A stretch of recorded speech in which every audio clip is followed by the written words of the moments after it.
How to edit or delete a record in cPanel using the DNS Zone Editor. Log into your cPanel account, you will be on this page. DNS Zone Editor allows you to manage, delete, or modify DNS records.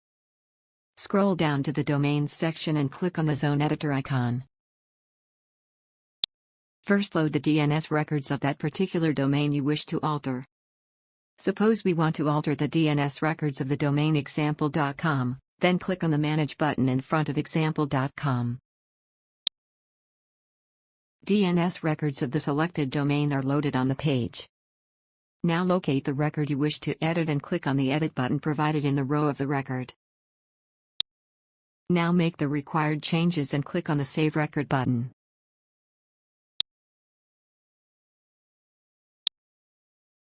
That's it, we have successfully updated the selected DNS record.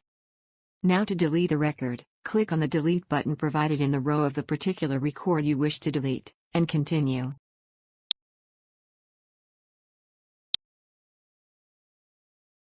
That's it, we have successfully deleted the record.